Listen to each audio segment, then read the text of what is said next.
আসসালামু আলাইকুম। Technical trading tips BD চ্যানেলের পক্ষ থেকে মার্কেট আলোচনায় সকলকে জানাই স্বাগতম।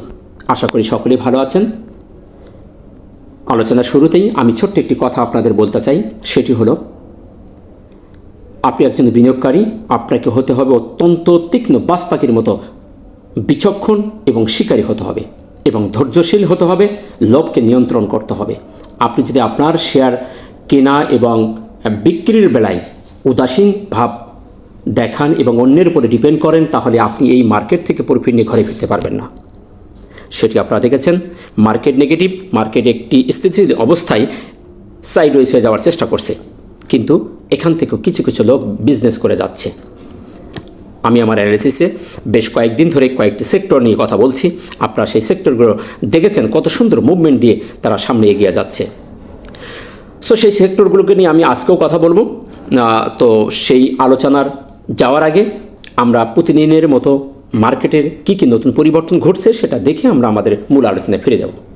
সো আপনি যদি চ্যানেলে নতুন হয়ে থাকেন তাহলে চ্যানেলটিকে আজই সাবস্ক্রাইব করে রাখুন, যাতে নতুন নতুন ভিডিও সবার আগে আপনি পেয়ে যেতে পারেন। আচ্ছা, চলুন আজকে দেখি মার্কেটে কী নতুন পরিবর্তন ঘটছে।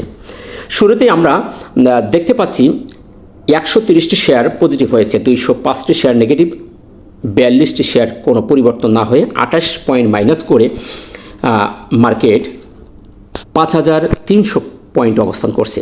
টার্নওভার যদি আমরা দেখি, টার্নওভার আমরা দেখতে পাচ্ছি থেকে 46 কোটি আমরা বৃদ্ধি পেতে দেখেছি।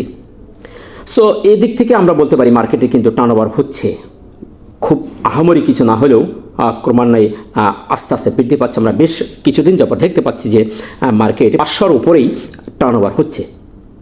সো এটি একটি ভালো দিক। এবং টপ সেক্টরের ভিতরে যদি আমরা দেখি, সেখানে আমরা দেখতে পাচ্ছি ইন্স্যুরেন্স সেক্টর, টেক্সটাইল, ইঞ্জিনিয়ার এবং লাইফ ইন্স্যুরেন্স, এই 4টি সেক্টর আমাদের টপ সেক্টরের তালিকা আছে। এবং যদি আমরা আরেকটু দেখি যে ভলিউমের দিক থেকে যদি আমরা একটু দেখার চেষ্টা করি, তাহলে সবচেয়ে ভালো ভলিউম আমরা ফার্মা, কেমিক্যাল এবং ব্যাংক, ইন্স্যুরেন্স, আইটি, এই 4টি সেক্টর আবার ভলিউমের দিক থেকে তারা ভালোতে আছে। সো চলুন এখন আমরা দেখি আজকের যে 4টি সেক্টর টপে আছে তাদের একটু বায়োডাটা দেখে আসি এবং তাদের অবস্থানটা একটু দেখে আসি। আমরা সর্বপ্রথম আমরা দেখব ইন্স্যুরেন্স সেক্টর। আমি আমার গত দিনের অ্যানালিসিস এবং প্রত্যেক দিনেই আমি বলার চেষ্টা করছি, এই সেক্টরটি অত্যন্ত সুন্দর একটি প্যাটার্ন ক্রিয়েট করেছে। সেটি হলো ইনভার্টেড হেড অ্যান্ড শোল্ডার। এই ধরনের প্যাটার্ন শেয়ার অথবা মার্কেটের ক্ষেত্রে যে কোনো জায়গায় যখন অবস্থান ক্রিয়েট করে, সেই জায়গা থেকে এটি একটি সুন্দর মুভমেন্টে যাওয়ার পসিবিলিটি থেকে যায়। আমরা দেখতে পাচ্ছি যে এই শেয়ারটি খুবই সুন্দর একটি ইনভার্টেড হেড অ্যান্ড শোল্ডার তৈরি করে সামনের দিকে যাচ্ছে। আমরা আজকেও দিনের শেষে দেখতে পেলাম, গতদিন আমাদের যে রেজিস্ট্যান্সটি ছিল, আজকে অত্যন্ত সুন্দরভাবে সেই রেজিস্ট্যান্সটিকে এই সেক্টর ব্রেকআউট করে উপরে উঠে গেছে। সো এই সেক্টরটির সম্ভাবনা অনেক ভালো বলে মনে হচ্ছে, যেহেতু তার একটি নিকটতম রেজিস্ট্যান্স সে আজকে ব্রেকআউট করে ফেলেছে এবং তার পরবর্তী রেজিস্ট্যান্স আমরা যদি দেখি, তাহলে আমরা 38.7, অর্থাৎ এই লেভেলটি তার নেক্সট রেজিস্ট্যান্স 38.7। সো এই নিকটতম যে রেজিস্ট্যান্স ছিল সেটি অত্যন্ত সফলভাবে যেহেতু ব্রেকআউট করে উঠে গেছে, আমরা এখন পরবর্তী রেজিস্ট্যান্সের জন্য অপেক্ষা করতে পারি। সো সব দিক থেকে সেক্টরটিও সুন্দর একটি ভলিউমও পেয়েছে। তো আশা করা যায় সেক্টরটি অনেক দিন যেহেতু পড়েছিল, আশা করা যায় সেক্টরটি কয়েকদিন আরও ভালো করার সম্ভাবনা আছে। নেক্সট আমরা দেখব টেক্সটাইল সেক্টর। এই সেক্টরটি দ্বিতীয় অবস্থানে অবস্থান করলেও টেক্সটাইল সেক্টরটিকে আমরা তত বেশি ভালো একটি মুভমেন্টের দেখছি না। সেটি গতদিনও একটি স্পিনিং টপ করেছিল, আজকেও আমরা দেখতে পাচ্ছি যে একটি স্পিনিং টপ করেছে, তার রেজিস্ট্যান্সের নিচে সে আজকে আবার চলে এসেছে এবং একটু হরিজন্টাল যে রেজিস্ট্যান্স ছিল তার উপরে সে অবস্থান করছে। কিন্তু আমরা দেখতে পাচ্ছি বেশ কিছুদিন সে কয়েকটি বেবি ক্যান্ডেল দিয়ে একটি নির্দিষ্ট রেঞ্জের ভিতরে সে ঘোরাঘুরি করছে। ভলিউমের গড় দিক থেকে যদি আমরা জাস্টিস করি, মোটামুটি ভালো ভলিউম আছে। সো এই সেক্টরটি মার্কেট যদি সাপোর্ট করে তাহলে এই সেক্টরটি ভালো হওয়ার সম্ভাবনা তার আছে। নেক্সট আমরা দেখব ইঞ্জিনিয়ারিং সেক্টরটির মুভমেন্ট তত ভালো মনে হচ্ছে না, যেহেতু গতদিন আমরা দেখতে পেয়েছি সেখানে একটি স্পিনিং টপ দিয়েছিল, আজকেও সে একটি বেবি স্পিনিং টপ দিয়েছে এবং নেগেটিভ ভলিউমও গতদিনের থেকে কমে গেছে। সো এই সেক্টরটিকে ভালো হতে হলে মার্কেট ওভারঅল ডেভেলপ হলে এই সেক্টরটি ভালো হওয়ার সম্ভাবনা আছে, তবে আপাতত সেক্টরটি একটি নেগেটিভ সিগন্যাল দিচ্ছে। এখন দেখব লাইফ ইন্স্যুরেন্স। এই সেক্টরটি অত্যন্ত সুন্দর একটি মুভমেন্ট আমরা দেখতে পাচ্ছি। ইন্স্যুরেন্স সেক্টর এবং লাইফ ইন্স্যুরেন্স দুটি সেক্টরই এখন বর্তমানে খুবই একটি টপে অবস্থান করছে। যেটা বলছিলাম যে এই দুইটি সেক্টরের ভিতরে টোটাল কোম্পানির সংখ্যা যদি আমরা দেখি 60টি কোম্পানি আছে, সেখানে আমরা একটি কোম্পানি সেখানে নেগেটিভ হতে দেখছি, আর 59টি কোম্পানি আমরা পজিটিভ হতে দেখেছি। এবং এই লাইফ সেক্টরটি যদি আমরা একটু দেখার চেষ্টা করি, সেক্টরটি কিন্তু একটি হায়ার হাই করে যাওয়ার চেষ্টা করছে। সেটি যদি আমরা এভাবে দেখার চেষ্টা করি, খুবই সুন্দর একটি প্যাটার্ন করে সে সামনের দিকে এগিয়ে যাওয়ার চেষ্টা করছে।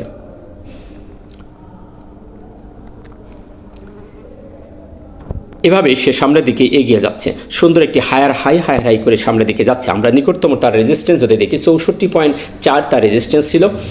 গতদিন যে রেজিস্ট্যান্সটি ছিল সেটি সফলভাবে ব্রেকআউট করে আজকে সে নেক্সট রেজিস্ট্যান্সের ওপরে উঠে নিচে অবস্থান করছে। 64.4 তার রেজিস্ট্যান্স, সে দিন শেষে 64 পয়েন্ট সে দিন শেষ করেছে। এবং ভলিউমের দিক থেকে যদি দেখি, খুবই ভালো একটি ভলিউম দিয়ে সে দিন শেষ করেছে। সো এই সেক্টরটি সামনে একটি ভালো করার পসিবিলিটি আছে বলে মনে করছি। সো এই ছিল সেক্টর নিয়ে বিস্তারিত আলোচনা। আশা করি আপনারা বুঝতে পেরেছেন। আলোচনার শুরুতেই আমরা যে বিষয়টিকে প্রত্যেক দিন প্রাধান্য দিয়ে থাকি সেটি হলো প্রাইস অ্যাকশন এবং ক্যান্ডেলস্টিকের যে অবস্থান সেটিকে আমরা জাস্টিস করার চেষ্টা করি। আজকেও সেই ধারা অনুযায়ী প্রথমে ক্যান্ডেলস্টিকটির কী অবস্থা এবং কী বলতে চাচ্ছে সেটা আমরা একটু দেখার চেষ্টা করব। আপনারা দেখেছেন দিনের শুরুতেই কি সুন্দর মার্কেট ওপেন হওয়ার পরে আমরা দেখেছি যে 0.52% পজিটিভ আমরা মার্কেটকে দেখতে পেয়েছিলাম।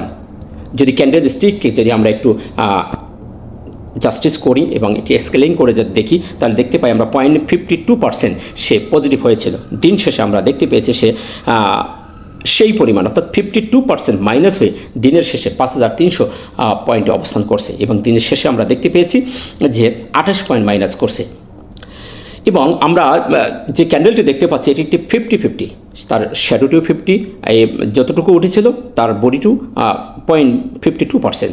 সো বডি এবং শ্যাডো দুটাই এখন তার সমান অবস্থান করছে। অর্থাৎ যতটুকু বায়ার সকালে এসেছিল মার্কেটকে প্রভাবিত করেছিল, দিনের শেষে আমরা দেখতে পাচ্ছি তারা সেল দিয়ে সেই জায়গাটিকেই কভার করে নেগেটিভ করে চলে গেছে। এবং লাস্ট আওয়ারে আমরা যদি একটু দেখি 30 মিনিটে আমাদের কিছু বায়ার এসে মার্কেটটিকে স্থিতিশীল পরিবেশ করে দিন শেষ করেছে। সো ক্যান্ডেলটি যদি বলি, ক্যান্ডেলটি একটি বেবি ক্যান্ডেল এবং একটি কনফিউশন ক্যান্ডেল। যেহেতু বেবি ক্যান্ডেল হলেও এটি আমরা ইনভার্টেড হ্যামার বলতে পারছি না। ইনভার্টেড হ্যামারের যে বৈশিষ্ট্য, তার বডির থেকে শ্যাডোতে ডাবল হওয়া লাগবে, অর্থাৎ ডাবলের বেশিও হতে হবে, মিনিমাম তার ডাবল হতে হবে। সো আমরা দেখতে পাচ্ছি তার বডির সমানই তার শ্যাডো আছে। সো এটিকে আমরা কখনো কোনো অ্যাঙ্গেলে আমরা এটিকে ইনভার্টেড হ্যামার বলতে পারছি না। সো এটি একটি বেবি ক্যান্ডেল। সো এখন চলেন আমরা একটু দেখি তার টাইম ফ্রেমে, আমরা একটু 1 আওয়ার টাইম ফ্রেম এবং 30 মিনিটের টাইম ফ্রেমটা একটু দেখে আসি।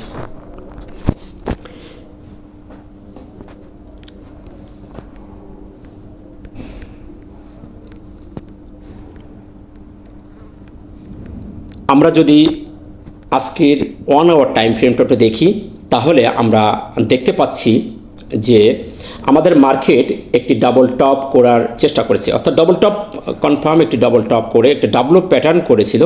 ডাবল প্যাটার্ন করে একটি ডাবল টপ করে সে নিচের দিকে আসার চেষ্টা করছে। খুবই সুন্দরভাবে আমরা দেখতে পাচ্ছি যে আমাদের মার্কেট ডাবল টপ করে ওঠার চেষ্টা করেছিল। আমরা যদি 1 আওয়ার টাইম ফ্রেমে দেখার চেষ্টা করি, তাহলে আমাদের মার্কেট খুবই সুন্দরভাবে একটি ডাবল টপ করেছে।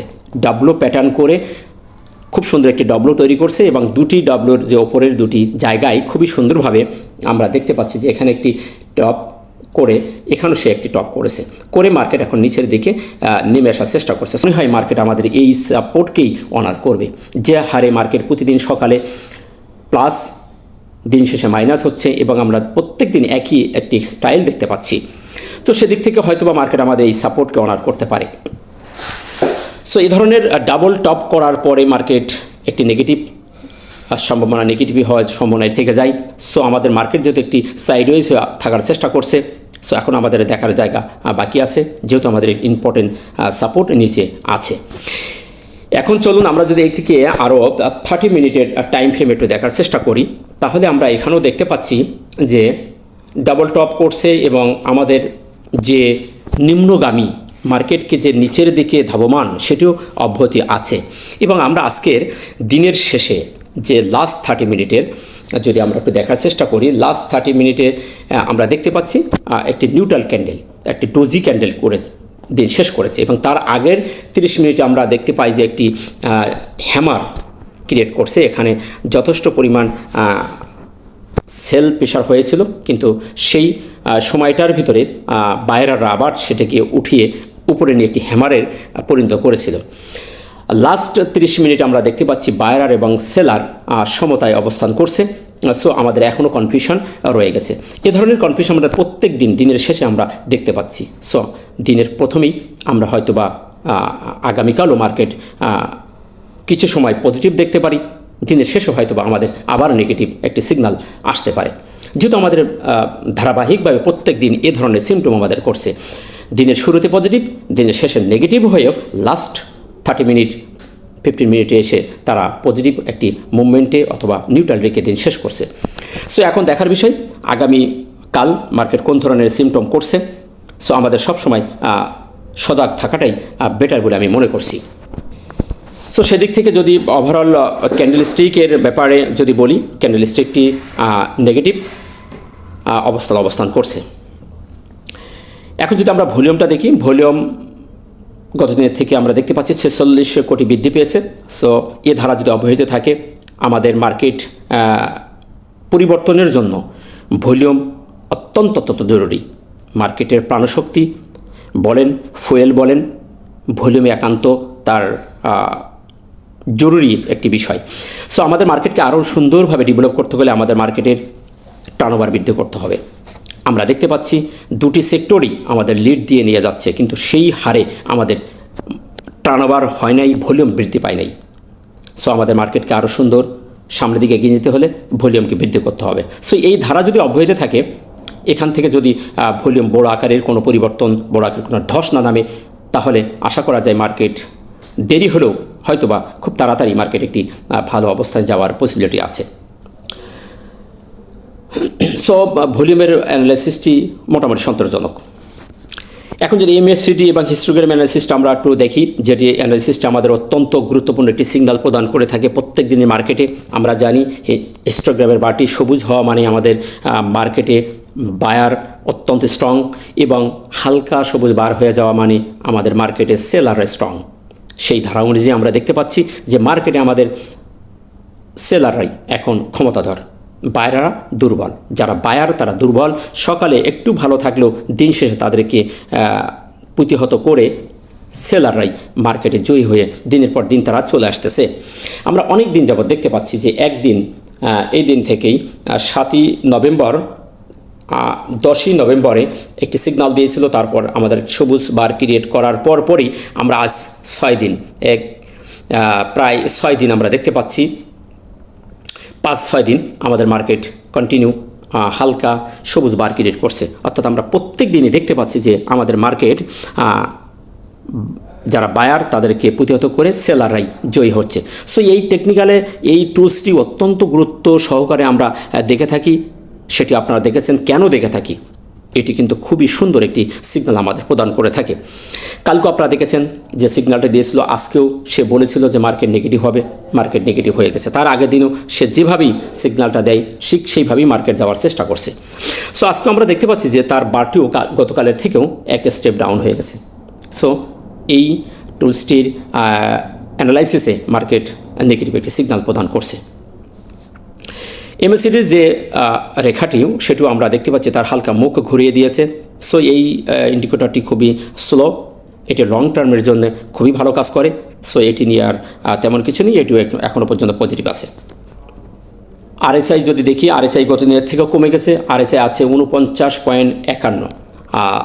তবে আরএসআই 40 থেকে 60-এর মধ্যে যেহেতু আছে, সো বলবো আরএসআইয়ের অ্যানালাইসিসটিও পজিটিভ। এখান থেকে মার্কেট যদি পজিটিভ হয়, মার্কেট যদি সাপোর্ট করে, আরএসআই এখান থেকে উপরে যাওয়ার সম্ভাবনা তার অনেক বেশি আছে। সো এই অ্যানালাইসিসটিও পজিটিভ একটু অবস্থান করছে। মানি ফ্লোটাও গত দিনের থেকে কমে গেলেও এখনও 66.59 অবস্থান করছে। সো এটিও একটি পজিটিভ অবস্থানে অবস্থান করছে। তো এই ছিল মার্কেট নিয়ে সংক্ষিপ্ত আলোচনা। আশা করি ওভারঅলে আপনারা বুঝতে পেরেছেন। সর্বশেষ সামার হিসেবে বলবো, মার্কেট যে জায়গা দাঁড়িয়ে আছে, আমাদের এই সাপোর্ট লেভেলকে না ভাঙা পর্যন্ত আমরা এখন আশাবাদী আছি। সো মার্কেট আমাদের একদিন পজিটিভ নেগেটিভ এর মধ্যেই মার্কেট অবস্থান করছে। তবে ওভারঅলে মার্কেট আমাদের যে জায়গা আছে মোটামুটি একটি সাইডওয়েজ হয়ে যাচ্ছে। সো এখন আমাদের পর্যবেক্ষণ করতে হবে, এর মধ্যে থেকে আমাদের বিজনেস করতে হবে এবং তীক্ষ্ণ দৃষ্টি রাখতে হবে, সতর্ক অবলম্বন করতে হবে। যে হারে মার্কেট সকালে পজিটিভ, দিন শেষে আমরা নেগেটিভ দেখতে পাচ্ছি। তাই আমার মনে হয় এইখানে কোনো প্রকার সিদ্ধান্ত এখন না নেওয়াই উচিত। প্যানিক না হয়, উদাসীন না হয়ে ঠান্ডা মাথায় প্রত্যেকটি জায়গায় সিদ্ধান্ত নিতে হবে। তাহলেই আপনি একটি ভালো অবস্থান যেতে পারবেন। আশা করি বুঝতে পেরেছেন। ভালো থাকবেন। আসসালামু আলাইকুম ওয়া রাহমাতুল্লাহ।